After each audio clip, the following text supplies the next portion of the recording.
오늘의 말씀은 마태복음 4장 19절에서 20절 말씀입니다. 말씀하시되 나를 따라오라. 내가 너희를 사람을 낚는 어부가 되게 하리라 하시니 그들이 곧 그물을 버려두고 예수를 따르니라. 아멘. 한 시골 교회에서 있었던 이야기입니다. 목사님 아들과 장로님 아들이 서로 논쟁을 했습니다. 목사님 아들은 우리 아빠가 담임 목사님이시니까 이 교회 주인은 우리 아빠다, 그렇게 주장을 합니다. 장로님 아들은 우리 아빠가 헌금도 많이 하시고 이 교회에서 중요한 일을 하시니까 교회 주인은 우리 아빠다, 그렇게 주장을 했습니다. 결국 이 논쟁의 끝은 목사님 아들과 장로님 아들이 같이 손을 붙잡고 교회 앞으로 갔을 때 결론이 났다고 합니다. 장로님 아들이 이겼죠. 왜냐하면 교회 입구의 간판에 이렇게 써 있었다고 합니다. 무슨 장로교회, 이렇게 써서 결국 장로님 아들이 이겼다라고 하는 이야기가 있습니다. 여러분, 교회 주인은 누굽니까? 교회 주인은 바로 예수 그리스도이신 줄 믿습니다. 여러분, 교회가 교회되고 성도가 성도되고 하나님께서 하나님 되시고 또 있어야 할 자리에 있고 해야 할 일들을 감당해 나갈 때 그 교회가 하나님께서 기뻐하시는 교회가 될 줄 믿습니다. 양희송이라고 하는 사람이 쓴 가나안 성도 교회 밖 신앙이라고 하는 책이 있습니다. 그 책에 보면 가나안 성도라고 하는 이야기가 나오는데요, 그 가나안 성도의 뜻은 교회에 나가지 않는 그리스도인이라고 하는 뜻을 가지고 있습니다. 가나안이라고 하는 말은 안 나가를 뒤집었을 때 가나안이랍니다. 교회를 안 나가지만 믿음을 가지고 있는 사람, 이 사람들을 가나안 교인이라고 이야기를 합니다. 오늘날 제도권 밖에서 신앙의 의미를 찾으려는 일군의 그리스도인들을 의미하는 그러한 단어입니다. 교회는 나가지 않지만 명목상의 그리스도인이 아니라 실질적으로 신앙생활을 하고 있는 성도들을 일컫는 말이기도 하죠. 여러분, 많은 목회자들과 신학자들이 위기라고 이야기합니다. 교회가 위기다. 이 위기를 잘 이겨나가야 된다라고 이야기를 합니다. 교인들의 수가 줄어들고 새 신자가 감소하고 많은 교회들이 재정적인 어려움을 겪고 있다고 이야기를 합니다. 실제로 교인들이 감소하고 재정적인 어려움 때문에 그 어려움을 이겨내지 못하고 교회가 경매로 넘어가는 경우가 심심치 않게 있게 됩니다. 우리 주변에도 그 교회가 이제 이단 교회로 바뀌는 일들이 심심치 않게 일어나고 있죠. 여러분, 하나님께서 세우신 교회가 왜, 무엇 때문에 이런 어려움을 겪고 있겠습니까? 하나님이 함께 하신다면 왜 이 교회에 이렇게 어려움이 다가와야 되겠습니까? 그럼 저는 이 아침에 조금 무거울 수는 있지만 예수 그리스도께서 나를 위하여 죽으신 그 죽음을 내가 어떻게 받아들이고 어떻게 고백하고 있는지를 한번 생각해 보실 수 있는 이 시간이 되실 수 있기를 바랍니다.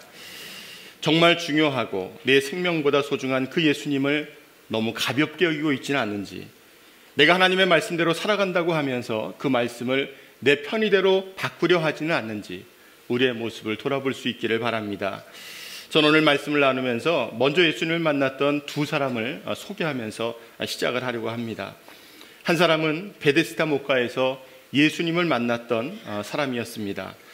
요한복음 5장 2절로 3절에 보면 예루살렘에 있는 양문 곁에 베데스다라고 하는 못이 있는데 그곳에는 많은 병자들이 그곳에 자리를 잡고 있었습니다. 물이 먼저 움직이면 그 물에 먼저 들어가는 사람이 병고침을 받는다라고 하는 이야기가 있었기 때문에 가까운 곳에 진을 치고 있다가 물이 움직이면 가장 먼저, 그래도 그 중에 몸이 온전한 사람이 먼저 들어갈 수가 있겠죠. 수백 명의 환자들이 몰려들어서 기다리고 있는 가운데 정말 비참한 삶을 살았던 한 사람이 등장을 합니다. 그 사람은 38년 동안 걷지 못했던, 이제 물이 움직인다 할지라도 그 물에 갈 수 없었던 한 사람이 등장을 합니다. 걸을 수 없었기 때문에, 도와줄 사람이 없었기 때문에 그는 물이 움직인다 할지라도 갈 수도 없었고 병고침을 받을 수 없다라고 하는 절망적인 상황 가운데 놓여 있었습니다.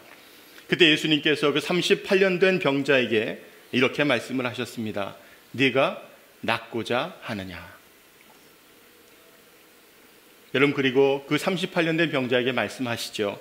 네 자리를 들고 걸어가라. 여러분, 이 사람은 믿음으로 예수님의 말씀을 순종했고 다리에 힘을 얻어서 그는 걸어가는 기적을 체험하게 되었습니다. 믿고 순종하는 사람에게는 기적이 일어나는 줄 믿습니다. 다른 한 사람은 예수님을 찾아왔던 부자 청년 관원이었습니다. 마태복음 19장 16절 이하에 보면 한 부자 청년이 예수님을 찾아와서 묻습니다. 영생의 의미, 내가 어떻게 해야 영생을 얻겠습니까? 라고 묻습니다. 예수님께서는 계명을 지켰냐는 물음과 함께 그에게 한 가지 부족함이 있다는 것을 말씀을 하셨습니다. 그 부족함이 뭐였냐 하면 바로 재물이었죠. 그 재물을 팔아 가난한 자들에게 나누어주고 나를 따르라. 그렇게 예수님께서 그를 부르셨습니다. 그러나 이 부자 청년은 재물이 많음으로 근심하여 돌아갔다라고 성경은 말씀을 합니다. 주님의 부르심이 있었지만 그 부르심에 믿음으로 순종하지 못했기에 그의 삶은 그 이후에 아무런 기록이 없습니다. 여러분, 하나님께서 오늘 우리가 읽은 말씀에 보면 이제 제자들을 예수님께서 부르실 때 그들에게 믿음을 요구하시고 또 가장 어려운 부분을 말씀하셨습니다. 나를 따르라, 나를 따라오너라. 그렇게 예수님께서 말씀을 하셨죠. 여러분, 오늘 주님께서도 우리를 부르실 때 가장 소중한 것을 포기할 수 있느냐라고 우리에게 오늘 물으십니다. 각자 다르겠죠. 각자 소중한 것이 다를 겁니다. 그런데 주님께서는 오늘 그것을 포기하고 나를 따를 수 있겠느냐라고 오늘 묻고 계십니다. 오늘 본문의 말씀을 보면 예수님께서 제자들을 부르시는 장면이 나옵니다. 우리 19절의 말씀을 함께 읽어보도록 하겠습니다. 나를 따라오라. 내가 너희를 사람을 낚는 어부가 되게 하리라. 여러분, 예수님께서는 엄청난 보상을 말씀하시지 않으셨습니다. 나를 따라오면 너희가 엄청난 재물을 얻을 것이다. 여러분, 이렇게 말씀하지 않으셨죠. 너희가 나를 따라오면 높은 지위에 오를 것이다. 그렇게 말씀하지도 않으셨습니다. 예수님께서는 사람을 낚으리라. 그렇게 오늘 말씀을 하셨습니다. 여러분, 주님을 믿고 따르면서 여러분 믿음으로 산다고 하면서 여러분들 원하는 것들이 있지 않으십니까? 나에게 물질의 복을 주셨으면 좋겠다. 또 자녀들이 잘 되고 하는 일이 잘 되고 건강하고 걱정이 없는 삶을 살았으면 좋겠다. 여러분, 그렇게 생각하지 않으십니까? 여러분, 예수님을 따르는 것을 곧 복받는 길이라고 생각하시는 분들이 많습니다. 틀리지 않는 말이죠. 그러나 중요한 것은 그 중간을 잘 생각해야 된다라고 하는 이야기입니다. 여러분이 혼란스러울지 모르겠지만 저는 여러분들에게 이렇게 말씀을 드리고 싶습니다. 예수님을 믿으면 복이 오는 것이 아니라 고난이 옵니다. 그런데 중요한 것은 그 고난을 이겨내면 그것이 그 사람에게 복이 되는 줄 믿습니다. 내가 믿음 생활하는데 왜 나에게 어려움이 옵니까? 왜 내가 믿음으로 살려고 하는데 내가 하는 일이 이렇게 안 됩니까? 내가 예수 믿고 살려고 하는데 왜 나에게 질병의 문제가 떠나지 않습니까? 여러분, 우리가 기도할 때는 어려움이 없게 해달라고 기도하지 마시고 어려움이 다가온다 할지라도 그 어려움을 이길 수 있는 힘을 달라고 기도할 수 있는 여러분들의 삶이 되시기를 축복합니다. 여러분처럼 오늘 예수님께서 여러분들을 부르시고 제자로 함께 살아가기를 원하시는데 여러분 마음은 어떠십니까? 제가 조금 다르게 묻겠습니다. 여러분 예수님과 어떤 관계가 있으십니까? 예수님과 어떤 관계를 맺고 살아가고 계십니까? 믿음으로 살았다고 생각했는데 주님을 다시 만나는 그날, 만일 주님께서 여러분들을 바라보시고 저를 바라보시면서 내가 너를 도무지 알지 못한다고 말씀하신다면 여러분 마음이 어떠시겠습니까? 내가 그렇게 열심히 교회를 나갔는데, 내가 그렇게 신앙생활을 열심히 했다고 생각했는데 주님께서 내가 너를 도무지 알지 못한다고 이야기한다면 여러분 마음이 어떠하시겠습니까? 여러분, 제자의 삶을 살기 위해서는 주님과의 온전한 관계가 필요합니다. 마태복음 7장 22절부터 23절의 말씀을 우리 함께 읽어보도록 하겠습니다. 주여 주여 우리가 주의 이름으로 많은 권능을 행하지 아니하였나이까. 그때 내가 그들에게 밝히 말하되 내가 너희를 도무지 알지 못하니. 여러분, 내가 수고하고 애쓰고 노력하는 것들이 과연 무엇을 위한 것인지 여러분 스스로 묻고 생각할 수 있는 여러분 이 시간이 되실 수 있기를 바랍니다. 나는 열심히 한 것 같은데 그것이 주님을 위한 일이 아니라면, 내가 열심히 일한 것 같은데 그것이 주님께서 기뻐하시지 않는 일이라면 여러분 우리의 삶이 얼마나 고달픈 삶이겠습니까? 저는 오늘 본문의 말씀을 통해서 제자의 삶을 함께 나누려고 합니다. 여러분, 제자의 삶은 결단이지요. 결단의 삶이 바로 제자의 삶입니다. 제자들은 주님의 부르심을 받고 그 말씀에 순종했습니다. 우리 20절 말씀을 함께 읽어보도록 하겠습니다. 그들이 곧 그물을 버려두고 예수를 따르니라. 여러분, 제자들은 고민하지 않았습니다. 내가 가야 할까 말아야 될까? 내가 누구에게 물어봐야 될까? 여러분, 그렇게 하지 않았고요. 그들은 오늘 말씀에 나온 것처럼 곧 그물을 버려두고 예수를 따르니라. 여러분, 주님의 부르심에 즉각적으로 응답했던 사람들이 바로 제자들이었습니다. 여러분, 중요한 일을 결정을 할 때 깊이 생각하는 것은 괜찮습니다. 그러나 너무 오래 생각하면 여러분 결정을 내릴 수가 없습니다. 정말 내가 중요한 인생의 결정을 해야 된다면 깊이 생각하고 결정할 수는 있지만 오래 생각하는 것은 그 사람에게 유익하지 않습니다. 더군다나 그 부르심이 주님의 부르심이라면 즉각 응답하는 것이 바로 지혜로운 삶인 줄 믿습니다. 여러분, 또 주님을 따르는 것이라면 앞서 말씀드린 것처럼 고난이 동반될 수 있다라고 하는 것을 분명히 인정할 수 있어야 합니다. 여러분, 욥의 그 삶이 정금과 같이 나온다고 이야기했죠. 여러분, 잠언 말씀을 함께 보겠습니다. 잠언 17장 3절 말씀을 우리 함께 읽어보겠습니다. 도가니는 은을, 풀무는 금을 연단하거니와 여호와는 마음을 연단하시느니라. 여러분, 은을 도가니로 연단하는 이유, 바로 금을 풀무로 연단하는 이유는 불순물을 제거하고 순수함으로 돌아오기 위해서 그것을 연단하는 겁니다.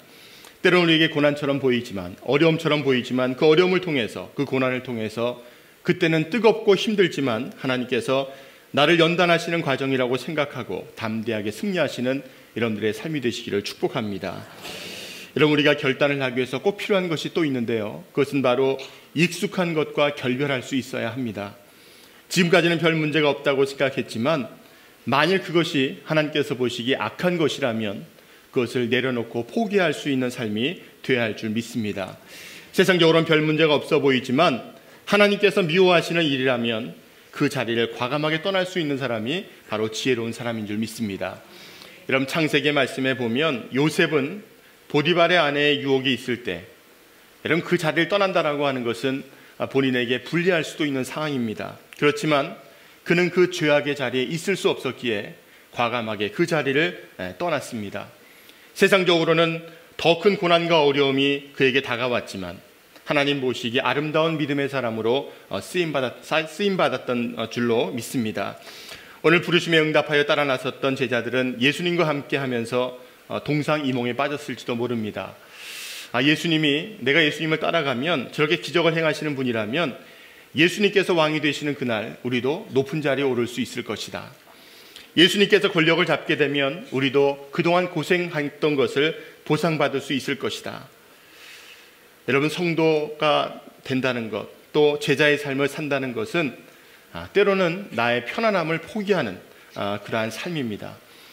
여러분, 편안함을 포기하면 주님이 주시는 평안함이 우리에게 임하게 될 줄 믿습니다. 편안함보다 더 좋고 더 감사하고 더 기쁜 평안함의 삶을 누릴 수 있는 여러분들의 삶이 되실 수 있기를 주님의 이름으로 축복합니다.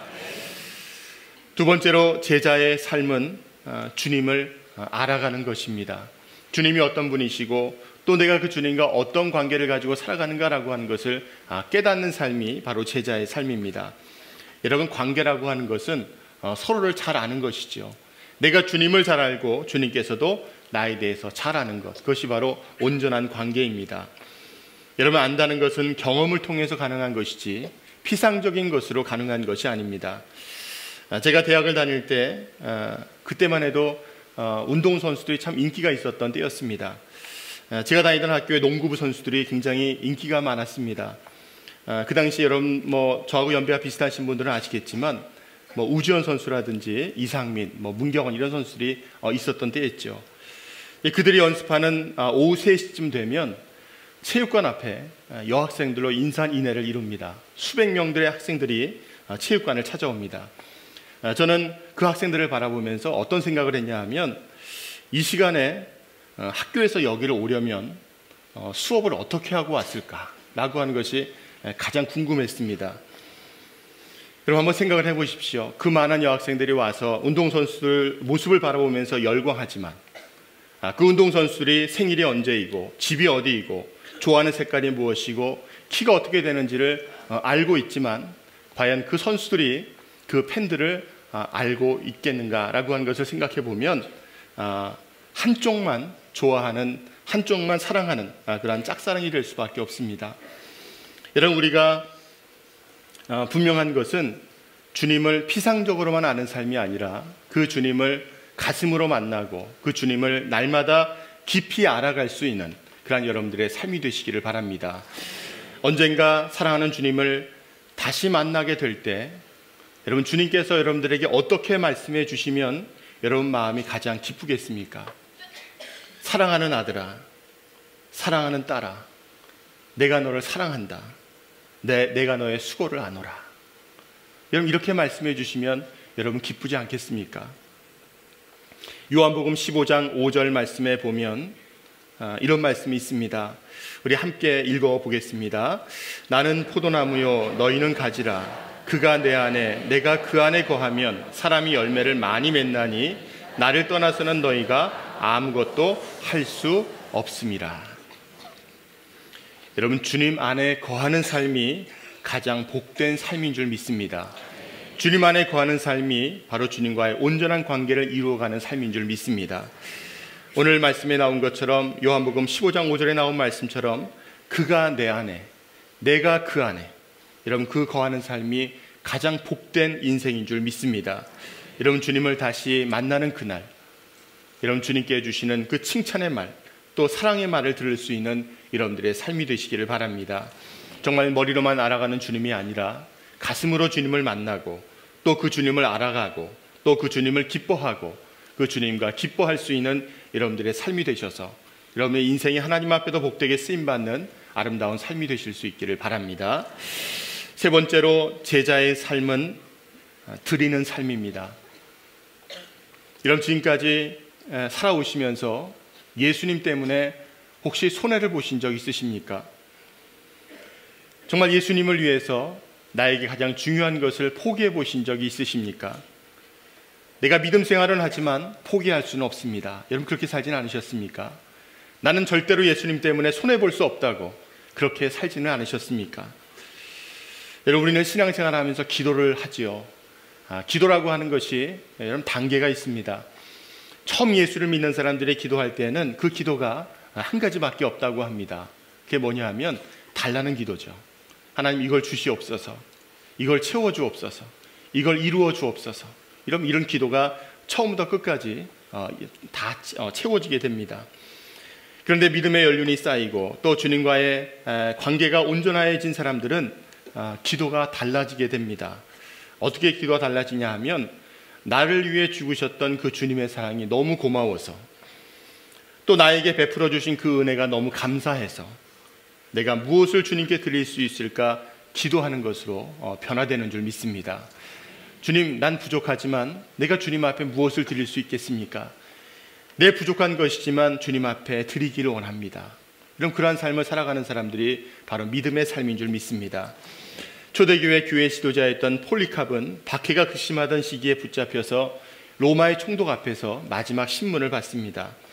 이 로마의 총독은 폴리캅에게 마지막 회유의 말을 합니다. 나이를 생각해서 드리는 말인데 카이사르의 이름으로 맹세하고 당신의 마음을 바꾼다면 살려주겠소. 이때 폴리캅이 로마의 총독에게 이렇게 이야기를 했습니다.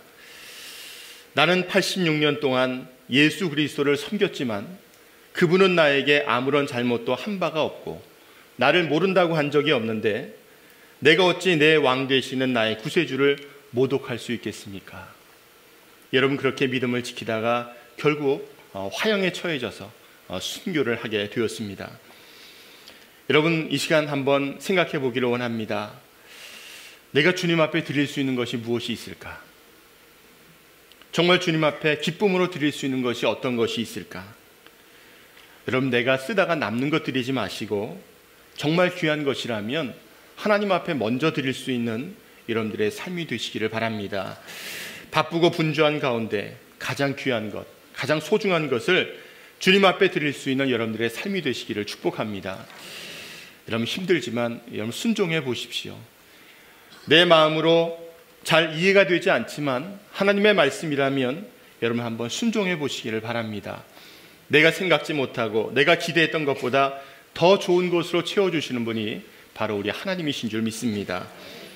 내 마음으로는 아까운 생각이 들지만 소중한 것을 위해서 대가를 치를 수 있는 그런 여러분들의 삶이 되시기를 바랍니다. 여러분 우리의 삶이 너무 복잡하죠. 너무 어렵습니다. 저는 여러분들에게 이렇게 말씀드리고 싶습니다.